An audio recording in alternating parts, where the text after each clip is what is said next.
성의 말씀은 구약성경 이사야 30장입니다. 이사야 30장 18절에서 22절까지 말씀입니다. 제가 가진 구약성경 1002페이지에 있습니다. 이사야 30장 18절에서 22절까지 말씀입니다.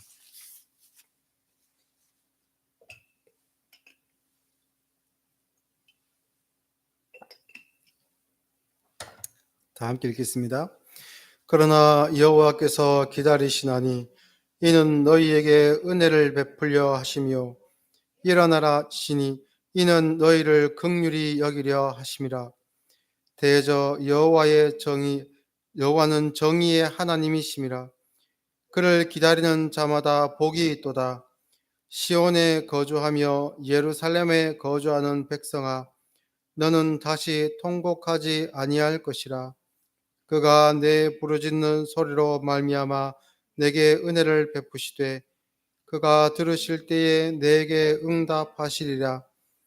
주께서 너희에게 환난의 떡과 고생의 물을 주시나 내 스승은 다시 숨기지 아니하시리니 내 눈이 내 스승을 볼 것이며 너희가 오른쪽으로 치우치든지 왼쪽으로 치우치든지 내 뒤에서 말소리가 내 귀에 들려 이르기를 이것이 바른 길이니 너희는 이리로 가라 할 것이며 또 너희가 너희 조각한 우상에 입힌 은과 부어 만든 우상에 올린 금을 더럽게 하여 불결한 물건을 던짐같이 던지며 이르기를 나가라 하리라.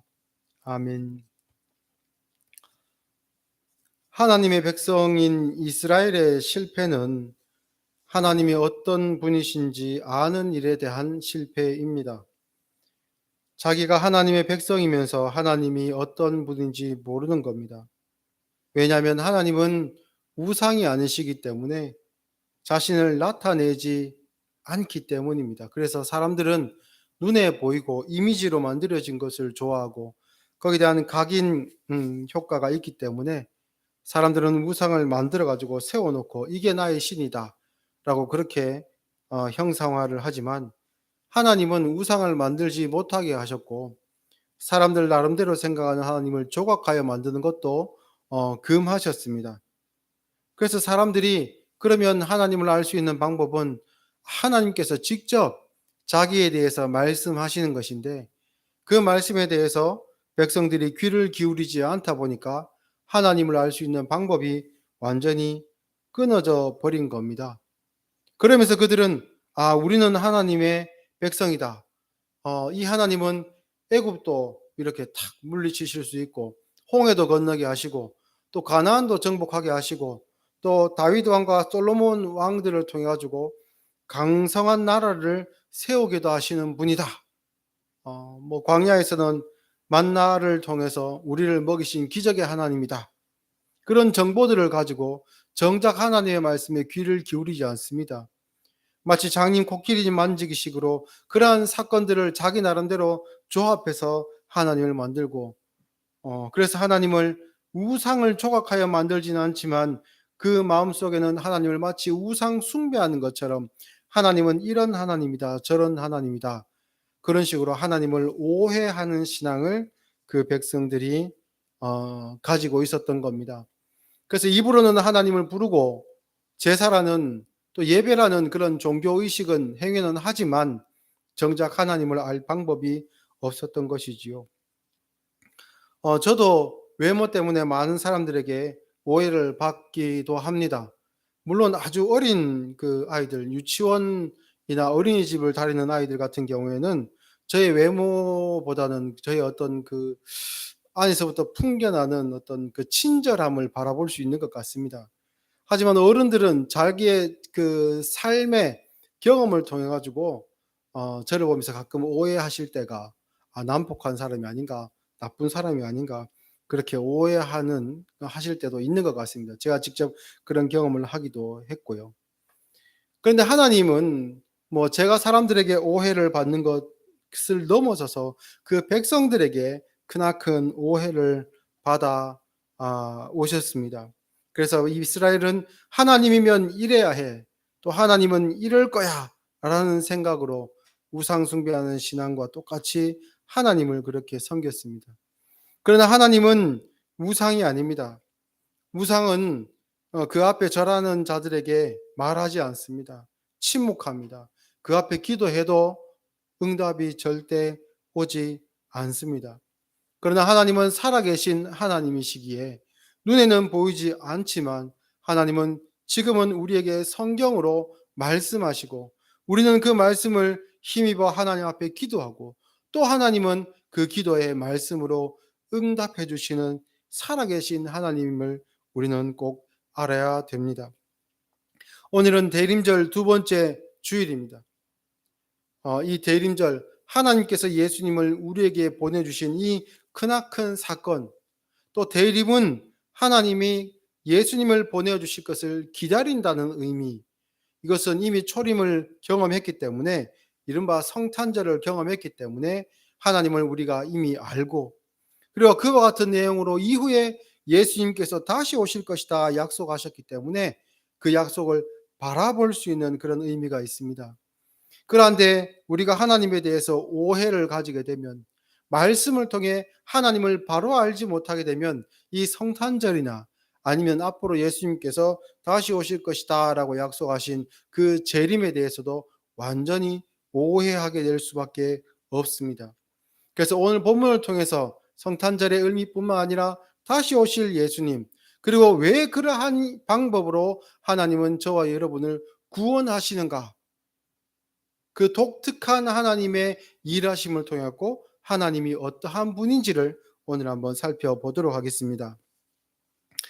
이사야 선지자가 활동할 그 당시는 지난주에 말씀드린 것처럼 이 가나안 땅에 살고 있었던 북이스라엘과 남유다가 혼란기를 겪고 있었습니다. 북이스라엘과 그 북쪽에 있는 아람이 연합해 가지고 남쪽에 있는 유다를 침공했습니다.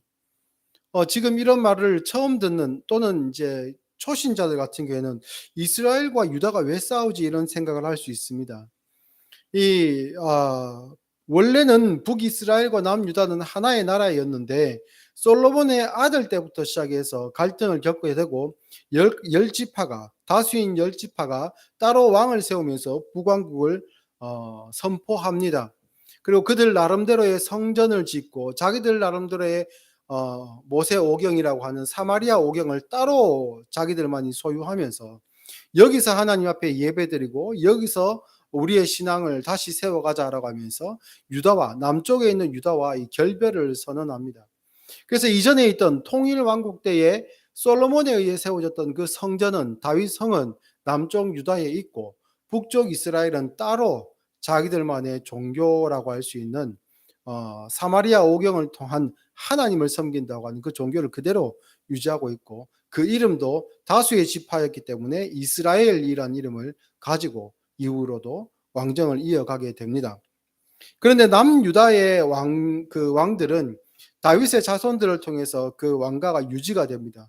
그런데 북쪽 이스라엘 같은 경우에는 왕가의 정통성이 없습니다.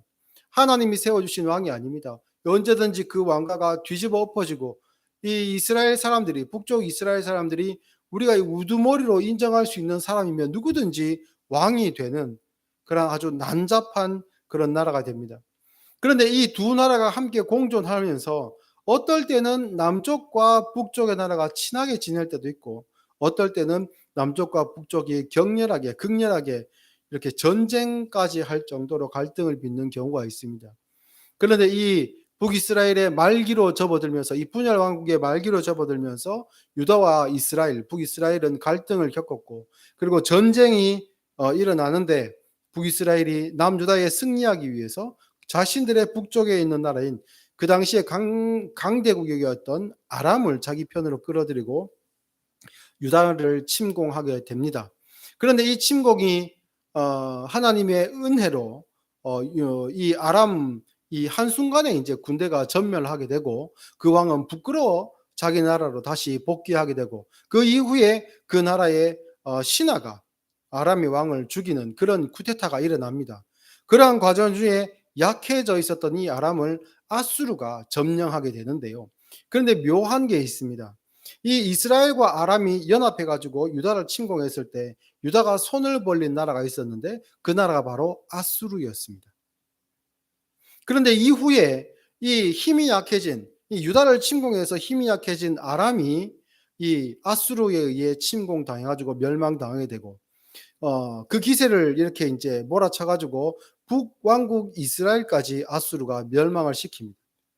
그럼 이전에 남유다가 아수르의 손을 내밀었었기 때문에 친하게 잘 지내야 되지 않습니까? 그런데 안 그럽니다. 자국의 이익이 우선되었던 것은 그때나 지금도 마찬가지인 것 같습니다. 이렇게 되니까 이 남유다조차도 집어삼켜야 되겠다라고 생각했던지 아수르에 의해 이 남유다가 공격을 받게 됩니다.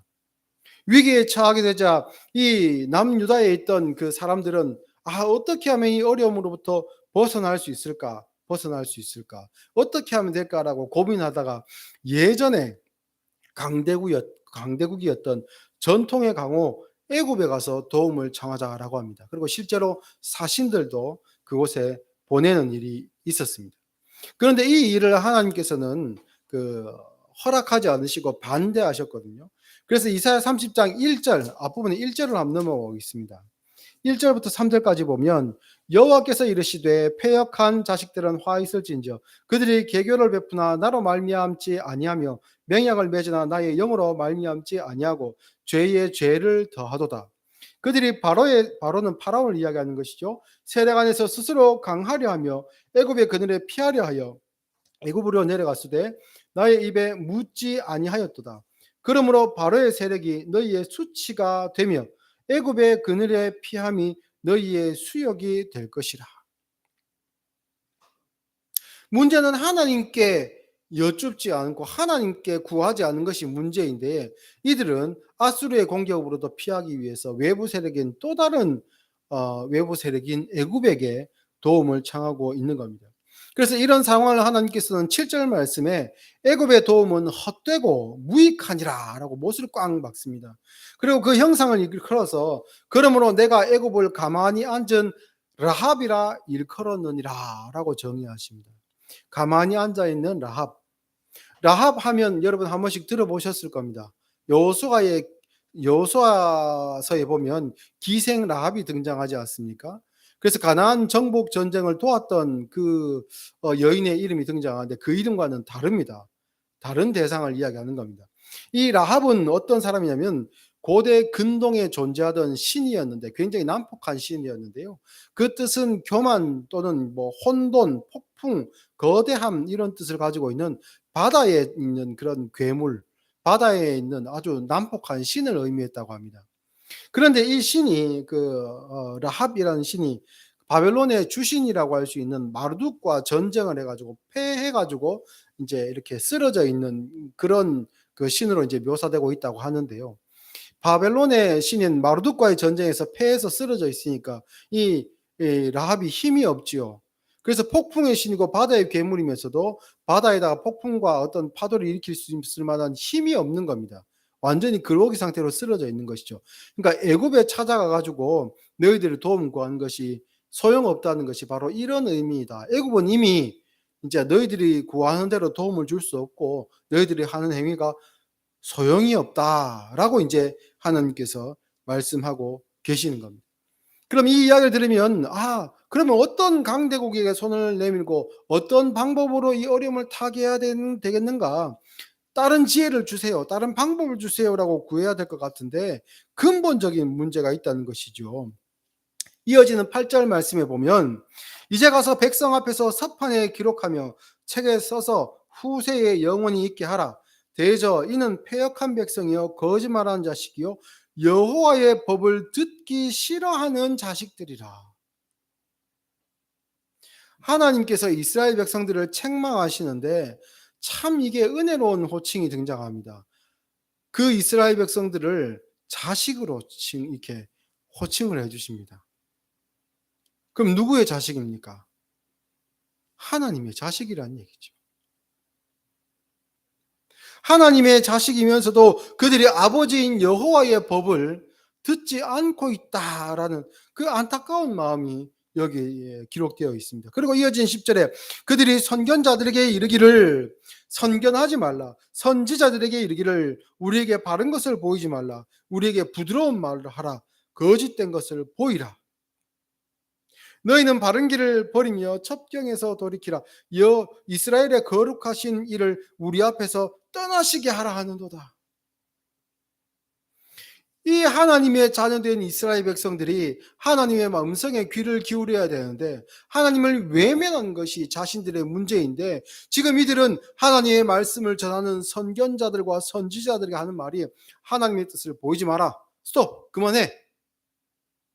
우리가 듣고 싶은 말을 해줘. 우리에게 책망하는 말이 아니라 부드러운 말을 해주라. 거짓된 것을 이야기해주라.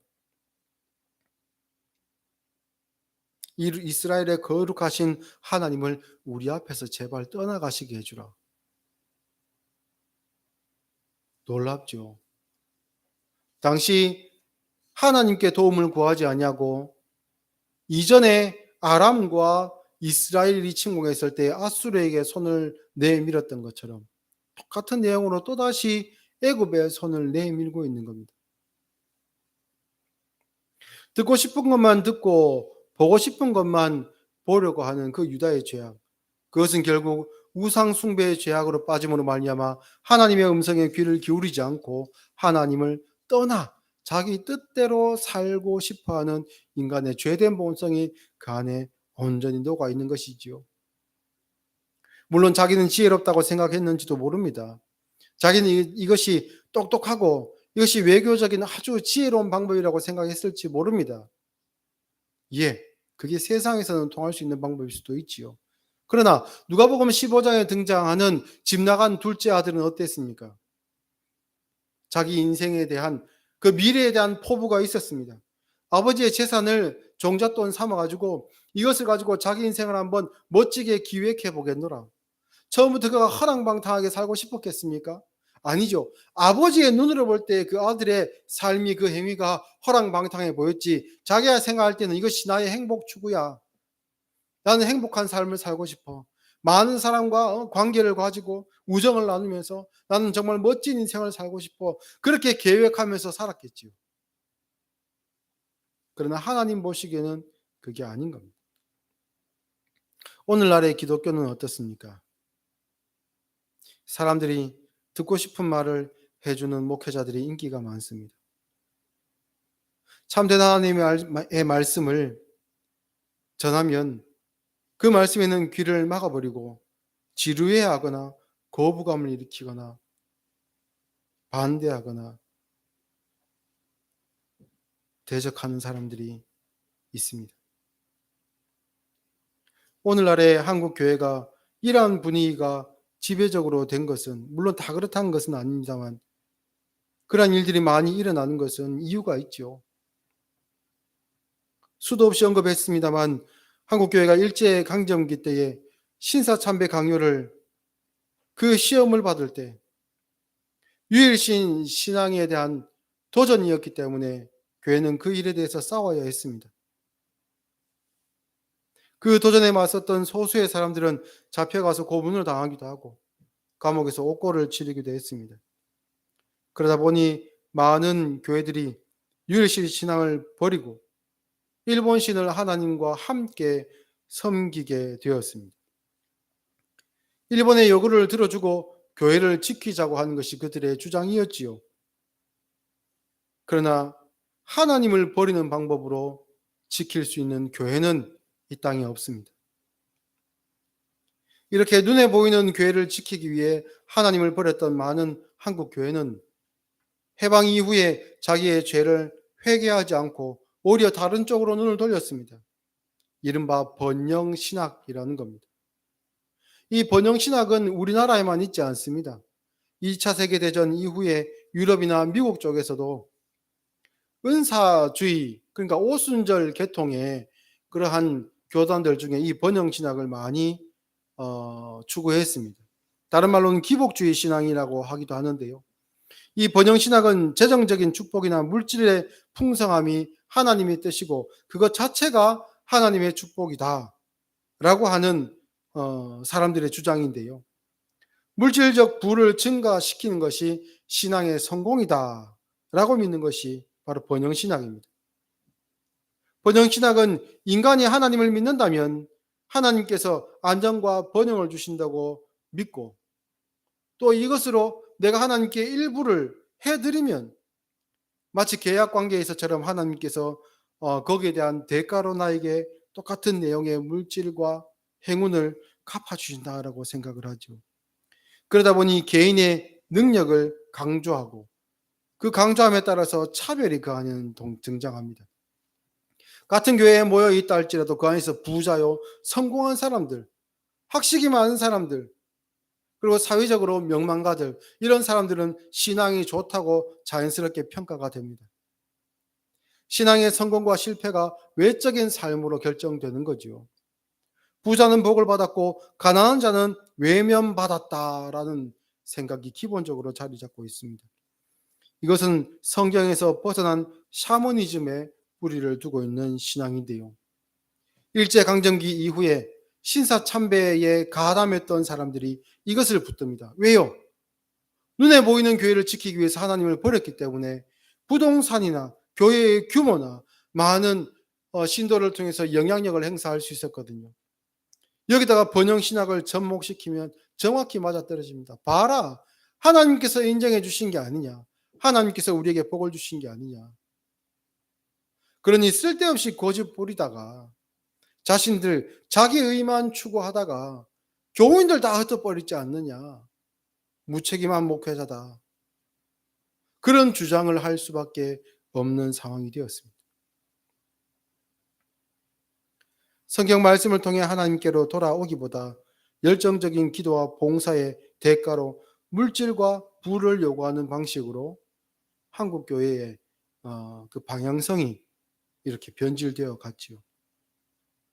그래서 12절 말씀을 보시면, 이러므로 이스라엘의 거룩하신 이가 이같이 말씀하시되 너희가 이 말을 업신여기고 압박과 허망을 믿어 그것을 의지하니 이 죄악이 너희에게 마치 무너지려고 터진 담이 불쑥 나와 순식간에 무너진 같게 되리라 하셨은즉, 그가 이 나라를 무너뜨리되 토기장이가 그릇을 깨뜨림 같이 아낌없이 부수시리니 그 조각 중에서 아궁이에서 불을 붙이거나 물웅덩이에서 물을 뜰 것도 얻지 못하리라.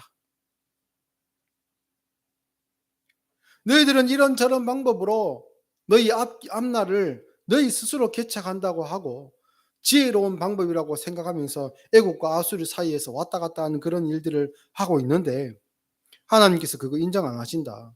왜냐하면 너희들이 친히 하나님을 업신여기면서 한 행위이기 때문이다. 그래서 하나님은 마치 너희 나라를, 너희가 그렇게 애지중지 지키고자 하는 그 나라를 토기장이가 잘못 구워진 그 토기를 그냥 미련 없이 못 쓰는 토기를 깨버리는 것처럼 깨버리실 것이다. 그것이 기능을 할 수 없기 때문이다.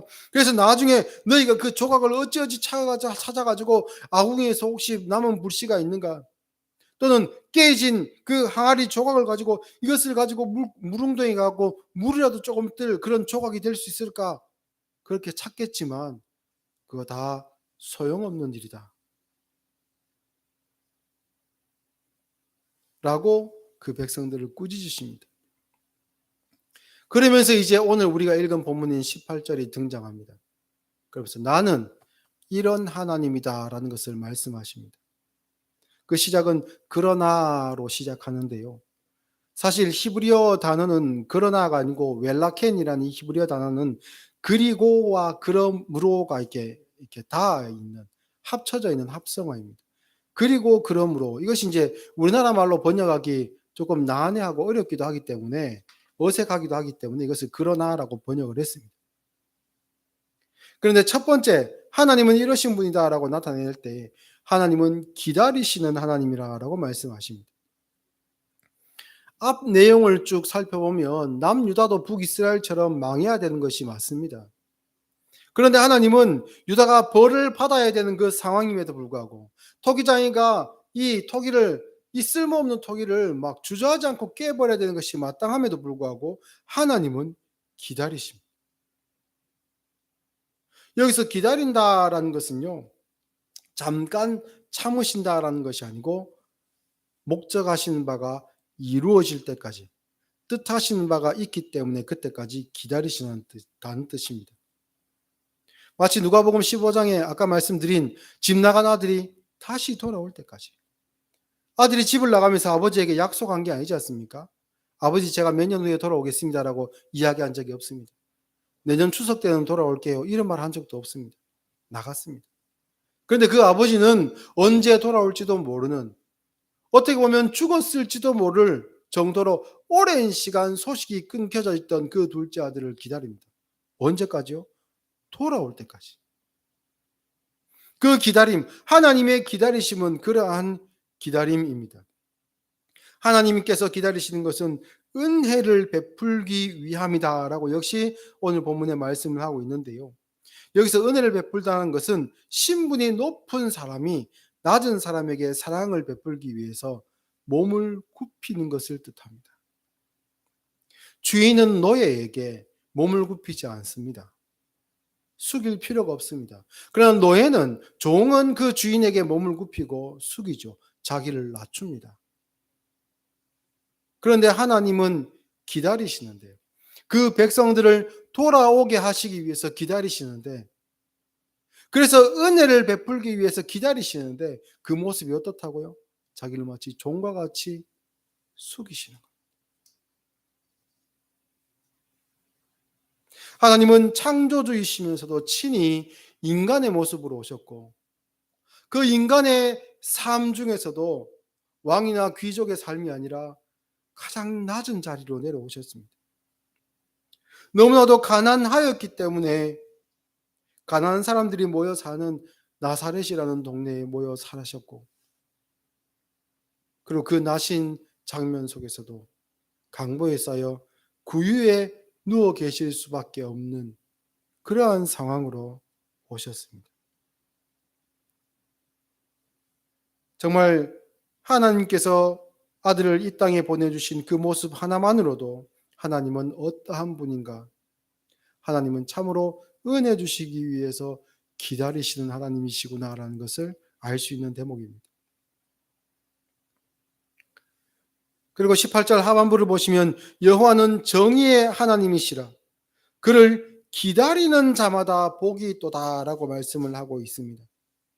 여기서 정의라는 것은요, 단순하게 옳고 그름을 가르는 의미라기보다는 통치와 재판의 의미가 여기 더 포괄적으로 담겨 있다고 합니다. 그래서 하나님께서 이것은 옳아, 저것은 그런 것이야, 잘못됐어라고 가치를 섣불리 판단하시고 그것을 판결하셔가지고 양당간에 빨리 이것을 정리하시려고 하시는 게 아니라는 거죠. 통치라는 것이 있기 때문에 재판하여 하나님의 가치로 바라보아 이것이 잘못되었으면 그 자리에서 결정내는 것이 아니라 그를 다스리시고 옳은 자리에까지, 하나님의 뜻에 합한 자리까지, 그를 정의의 자리까지 데리고 오신다는 것을 뜻하죠. 그리고 그 방법으로 어떤 방법을 쓰신다고요? 매질하는 방법이 아니라 기다리시고 은혜를 베푸시는, 숙이시는 방법으로 하나님은 그렇게 하신다는 것. 그 은혜를 경험하고 그 하나님을 알게 된 사람들은 하나님의 통치 앞에 몸을 굽혀 순종해야 되죠. 그 이야기를 18절 하반부가 이렇게 이야기하는 것 아닙니까? 여호와는 정의의 하나님이시라 그를 기다리는 자마다 복이 있도다. 똑같은 방법으로 하나님 앞에 반응해야 된다는 겁니다. 그리고 둘째로 하나님은 일어나시는 하나님이라 라고 말씀하고 있습니다. 여기서 일어난다는 것은 자리에서 일어난다라는 뜻이기도 하고, 또한 자신을 스스로 높인다라는 뜻이 있습니다. 그러니 앞에서 기다리신다, 은혜를 위해서라고 라는 표현에서 굽히시고 낮추시는 모습을 보였다면, 뒤에 일어나신다에서는 자신을 존귀, 스스로를 높이다라는 뜻이 여기에 담겨 있습니다. 이것은 먼저는 이방인들 앞에서 자신을 하나님께서 드러내실 때가 있다는 겁니다. 하나님의 권능을 나타내실 때가 있습니다. 이스라엘을 무너뜨리고 이어서 남유다를 침공한 아수르를 하루아침에 그 군대를 다 정리하신 하나님께서 이방 앞에서 하나님의 권능을 나타내심으로 그 백성들을 구원하셨지요. 이것은 하나님께서 내 자랑하시기 위해서, 세상 사람들이 자신의 권위를 나타내고 떠벌리기 위해서 하는 행위가 아니죠. 자신의 백성들을 구원하시기 위해서 하나님은 일어나시는 하나님입니다. 언제든지 하나님의 행위는, 우리를 향한 하나님의 행위는 저와 여러분을 위한 행위라는 것을 우리는 꼭 기억해야 된다는 겁니다. 또한 하나님께서 일어나신다라는 표현을 우리가 들어보면 하나의 이미지가 또 탁 떠오르는 게 장면이 있습니다. 바로 스데반이 돌에 맞아 순교할 때 하나님은 그 자리에서 일어나셨지요. 사도행전 7장 55절 말씀을 보면 스데반이 돌에 맞아 순교하는 그 순간에 하늘을 우러러 주목하여 하나님의 영과 및 예수께서 하나님 우편에 서신 것을 보고 라고 했습니다. 그러자 스데반은 보라 하늘이 열리고 인자가 하나님 우편에 서신 것을 보노라. 물론 여기서는 서 있다라는 행위 자체가 강조된 것은 아닙니다.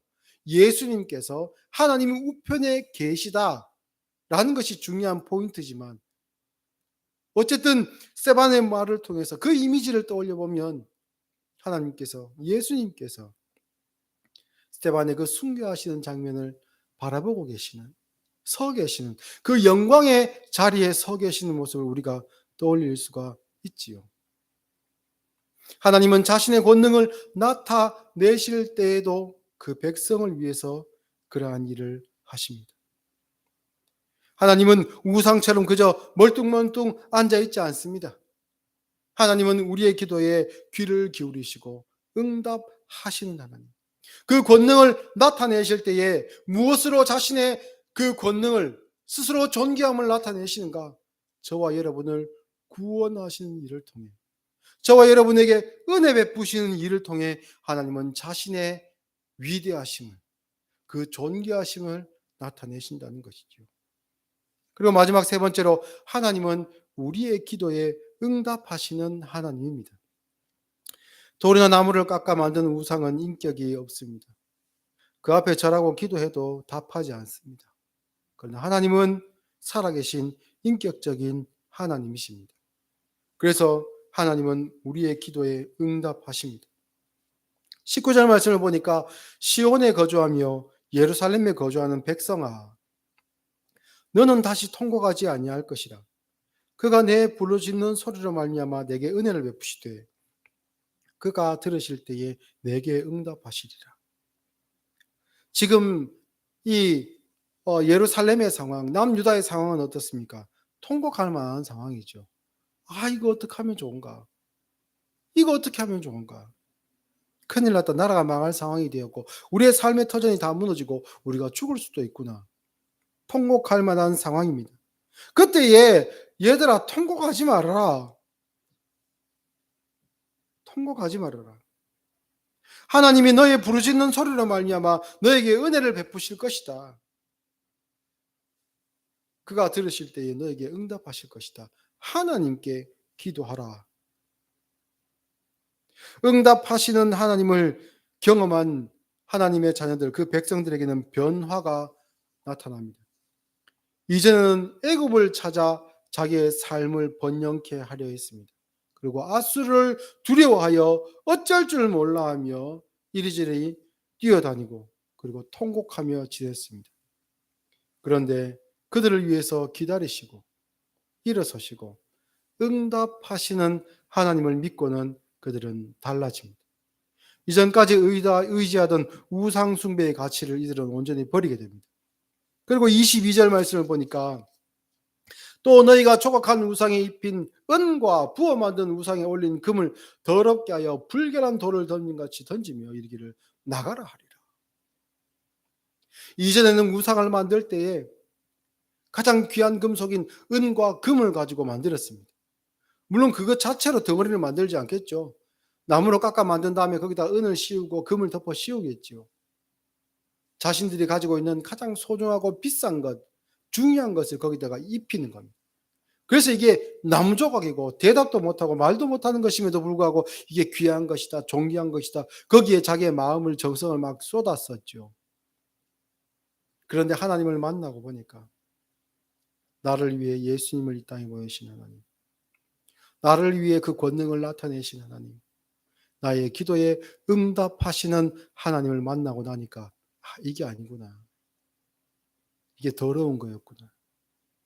내가 이 우상 숭배의 신앙을 쫓아가지고 세상 성공을 위해서 그렇게 뛰어갔던 게 이게 헛된 일이구나. 지금 나에게 베푸신 하나님의 은혜나 재물이나 모든 환경들은 하나님께서 내게 주신 은사이구나. 이걸 가지고 세상을 섬기고 하나님의 은혜를 나타내려고 하는 은사요 또한 사명이구나. 오히려 이런 방향으로 가게 되는 것이죠.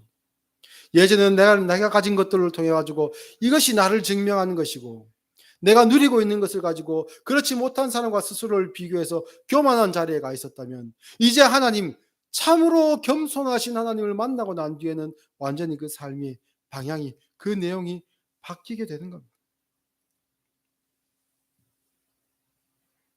번영신학과 기복주의 신앙에 물들어 있던 신자들이 하나님의 말씀을 통해 이런 하나님을 만나면 반드시 달라질 거라 믿습니다. 지금 한국교회의 위기는 규모의 위기가 아닙니다. 신자들이 줄고 헌금이 줄고 또한 교육기관에 속한 학생들의 숫자가 줄어드는 것이 위기가 아닙니다. 교회가 하나님의 말씀을 떠나 생긴 위기입니다. 하나님은 이 위기 때에 은혜를 베푸시기 위해 지금도 몸을 숙여 일하시고 이 하나님의 때에 하나님께서는 성경 말씀을 통해 말씀하고 계십니다. 우리가 잘못해서 우리가 연약해서 우리가 범죄해서 세상의 손가락질을 당하는데 하나님은 우리가 당하는 그 손가락질과 멸시를 그 이름으로 함께 당하고 계시죠. 또한 믿음을 지킴으로 고난받는 자들이 낙심하지 않도록 하나님은 스데반을 바라보신 예수님처럼 지금 저와 여러분을 서서 바라보고 계십니다. 좌절과 절망의 자리에서 하나님을 향해 부르짖을 때에 하나님은 외면하거나 그 자리에 던져놓지 않으시고 엘리야의 기도에 응답하시고 그를 위로하셨던 것처럼 그 좌절과 절망의 자리에서 하나님은 말씀으로 응답하십니다. 그리고 그 기도에 응답하여 회복시켜 죄의 병에 물들어 있던 우리를 하나님은 고쳐주십니다. 우리 여러분과 우리뿐만 아니라 이 한국교회를 하나님께서는 반드시 회복시키실 거라 믿습니다. 물론 그때가 되었을 때에 외적으로 보이는 교회의 규모는 줄어들 수 있고 믿는 사람들의 숫자는 또한 줄어들 수 있고 사람들의 교회에 대한 평가는 더 못해질 수도 있습니다. 그러나 이 모든 것을 판단하시는 것은 세상이 아니라 하나님이심을 꼭 명심하십시오. 그래서 소수가 된다 할지라도 연약해진다 할지라도 하나님께서는 반드시 우리 한국교회를 또한 우리를 회복시키실 때가 있다는 것 꼭 기억하시고 그래서 참된 하나님의 모습 성탄을 통해 보여주셨던 기다리시고 일어서시고 응답하시는 하나님을 날마다 경험하며 사실 수 있는 또한 그 하나님을 믿는 자든 믿지 않는 자들에게 구별 없이 다 전하며 살 수 있는 우리 모두가 되었으면 좋겠습니다. 기도하겠습니다.